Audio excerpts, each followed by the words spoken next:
what's your experience training body parts multiple times per week? Because you mentioned that you're kind of doing that now, right? Do you adhere to a 7-day? Yeah, 2 times per week. Have you experimented with more or less? Yeah, I have at one stage of my career ran a bro split, which would be 1 time per week for everything. But generally speaking, I will implement 2 to 3 times per week frequency across those tissues. And in fact, if we generally map out a block, it'll be for most individuals, we're going to hit everything 2 times per 7-day period. And a third dose goes to the area that needs additional volume. So obviously frequency aligns with volume needs for the given tissue. I've personally experienced and obviously programmed in accordance with a high and moderate frequency programming style. Well, my question then, to elaborate off of that, is why have you settled on 2 times per week frequency for yourself? What's the rationale behind that versus 1 time or versus, we'll say 3 times, which is the more, I will say the higher end. Yeah, the higher end of what you mentioned.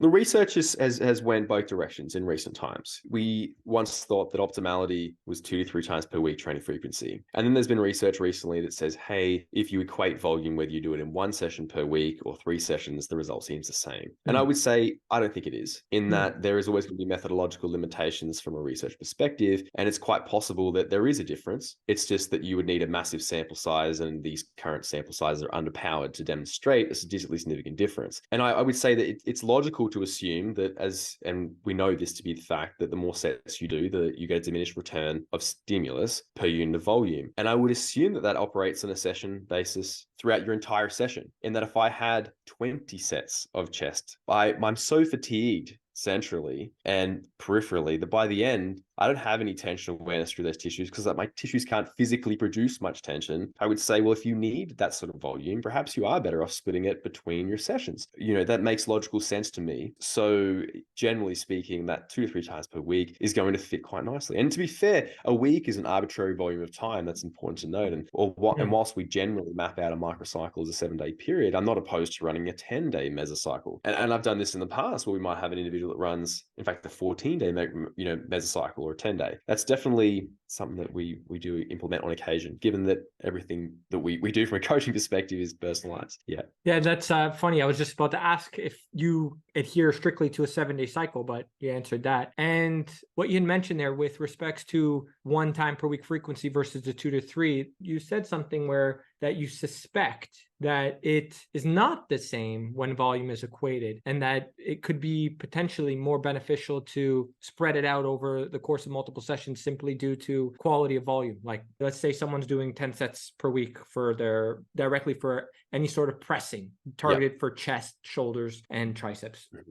Ideally, if you split those 10 sets up over 2 sessions, can you go a step further? Let's just do 3 sets across 3 different sessions. So now we're talking maybe a full body 3 times per week or 4 times per week, something that comes off the top of my mind. Might that be even more potentially beneficial for someone in a very specific or unique case? I would logically assume, based on my understanding, that there is a midway, in that you got to keep in mind that in order to facilitate hypertrophy adaptation, your training needs to be inherently disruptive to intramuscular homeostasis. So I would say this: if we had 10 sets, an arbitrary volume of sets, 10 sets, doing that, or better yet, let's just put some high volume stuff. Let's say you got 20 sets across the week for pressing. Are you better off to do 1 session, 20 sets, or spread it over 2 sessions, or spread it over every single day and just do a small amount of volume? I'd say there's probably going to be a midway where if you do it all in one, that you're going to get to a point where fatigue is so high that your ability to accumulate stimulus by the end of the session is diminished. Maybe spreading it out to 2 to 3 times, a nice midway where your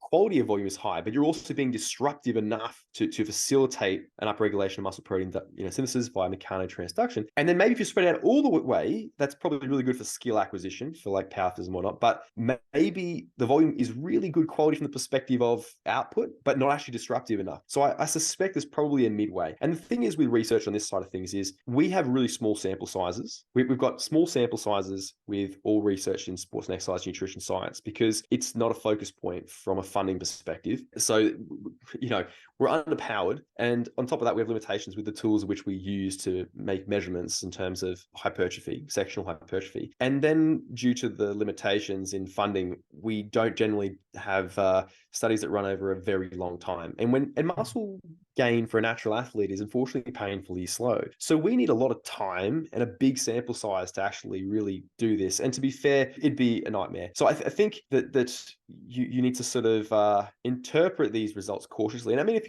you have a science-based degree, I mean that's basically what you learn. Is how to critically evaluate research in your area. But it's an interesting piece, and that's my hypothesis on that. So this will sound a little bit off-center, but it'll work in with this. One of the things that we teach our athletes is how to delineate good training from great training. I briefly mentioned that earlier in the podcast, but I didn't really talk about how do you actually do that. And I think that when you're looking at training quality, you've got objective indicators and subjective indicators. The objective side of things are quantifiable metrics, increases or decreases in load and repetitions. You can quantify that. The objective stuff is the qualitative stuff. We're looking at things like tension awareness, metabolite production, cell swelling, and other indicators of intramuscular perturbation. And good training from a hypertrophy bodybuilding perspective encompasses all kind of those components. So a great training session would be, okay, we walk into the gym, we're doing leg press, right? I did 300 kilos last week and it was a hard push and I got 11 repetitions. This week I put 305 on it and, I'm working through the set, I get to rep 6 and my legs are on fire. So a lot of metabolite production, right?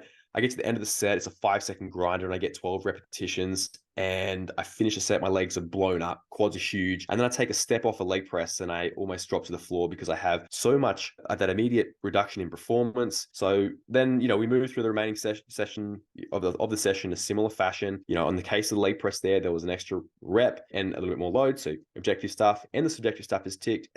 That's an ideal sort of training session, right? But with those metrics, you can evaluate, you get to a point where you're so fatigued that you don't have any tension awareness, metabolite production, cell swelling, it drops off because you just can't produce tension in those tissues anymore. So you can use those metrics to evaluate if your volume quality is good or not. I mean, there's limitations there, but these are the things that I recommend we kind of lean on in evaluating training quality. And you can use that to direct how the manner of which you spread your volume through the microcycle as well. I'm currently in the gym 5 days a week, and I've been running a 5-day block for many years now. Could I get away with 4? The answer is probably, but I love training, and it's in part the source of my results, but it's also something that brings me bottomless joy. It's a stable piece in life. The world can burn around me, but the weight on the bar is still 10 kilos, is still 10 kilos today, tomorrow, and the next day, and that's something that brings me a lot of joy. So I do train 5 days a week, and at the moment, my setup is quite simplistic.